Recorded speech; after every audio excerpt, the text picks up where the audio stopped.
किया गया है, कभी कदार आते हैं सफाई कर्मी, कंप्लेन भी कितने बार हुआ है, कोई आता नहीं। छिड़काव होता है ना, ब्लीचिंग पाउडर छिड़काया है, कभी मलेरिया या कुछ ऐसा हमारे इलाके में तो नहीं होता। वाराणसी शहर में मौसम के बदलते मिजाज के साथ लोग बुखार की चपेट में आ रहे हैं। वहीं इस दौरान लोग डेंगू की चपेट में भी आ रहे हैं। जंजवार न्यूज के द्वारा डेंगू मरीजों को लेकर एक ग्राउंड रिपोर्ट किया गया, जहां हमने वाराणसी के राजकीय अस्पताल पंडित दीनदयाल उपाध्याय के डेंगू वार्ड का हाल जाना।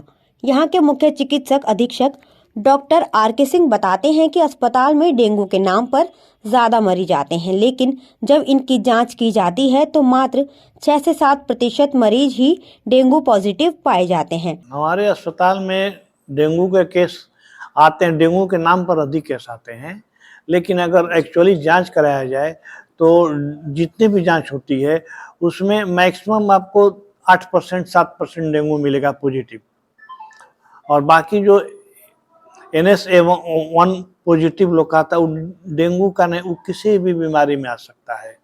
अगर सर्दी जुकाम हो, टाइफाइड हो, मलेरिया हो, वीकनेस हो, सब में, तो उसको हम डेंगू नहीं कहेंगे। वहीं जब तक किसी मरीज के IgM एलाइजा रिपोर्ट पॉजिटिव नहीं आती है, तब तक उसे डेंगू के मरीज के दायरे में नहीं किया जाता है।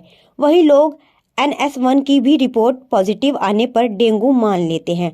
वहीं पिछले 2 महीने के अंदर 38 मरीज डेंगू पॉजिटिव पाए गए हैं। जब तक कि IgM पॉजिटिव एलाइजा नहीं होगा, इस तरह हमारे यहाँ करीब अभी IgM एलाइजा पॉजिटिव 38 केस मिले हैं, और उनका ट्रीटमेंट होके कितने लोग चले गए, अभी कुछ लोग हैं। हमारे यहाँ डेंगू के लेकर 16 बेड है। पंडित दीनदयाल अस्पताल में 16 बेड डेंगू के मरीजों के लिए आरक्षित किया गया है और यहाँ ब्लड से लेकर प्लेट्स की कोई कमी नहीं है।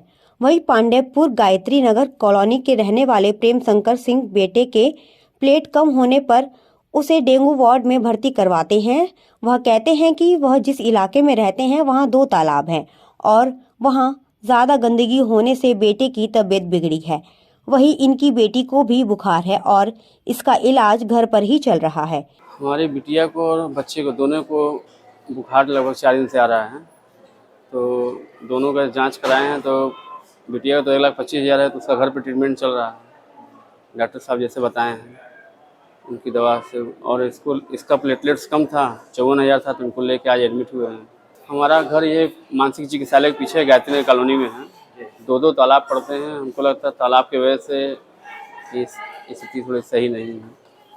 मांग किया गया है, कभी कदार आते हैं सफाई कर्मी, कंप्लेन भी कितने बार हुआ है, कोई आता नहीं है।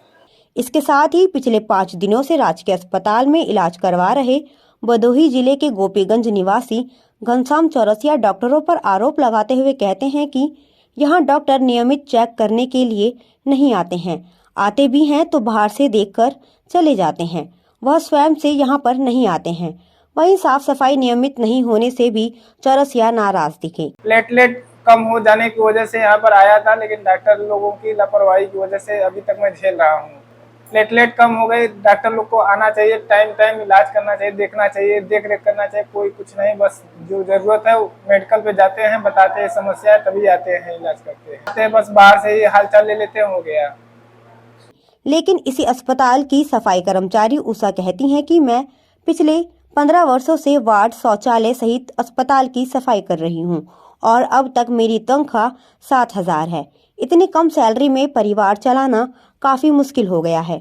अधिकारियों के कहने पर कहते हैं कि आपकी सैलरी बढ़ेगी, लेकिन अभी तक नहीं बढ़ी है। पंडित दीनदयाल में 7,000, चाहे कोई कर्मचारी से पूछ लीजिए, 7,000 तनख्वाह है। लैट्रिन, बाथरूम, वार्ड मरीज के लगेगा, साफ सफाई करना हम लोग का वाला 7,000 हम लोग का तनख्वाह, पेट नहीं भरता है। नहीं बोल रहे, अब हम लोग बोलते हैं तो कहेंगे कि बढ़ेगा, कब तक बढ़ेगा।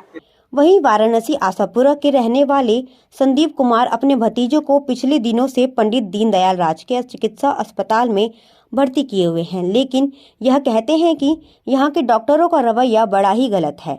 1 से 2 बार पूछने पर वह गुस्सा हो जाते हैं और आगे कहते हैं कि पिछले 3 दिनों से अपने भतीजों को यहाँ भर्ती किया हुआ है, लेकिन अभी तक कुछ सुधार नहीं हुआ है। इसके साथ ही वह कहते हैं कि यहाँ पर डेंगू का जांच निःशुल्क है, वहीं बाहर 1,600 रुपये लग रहे हैं।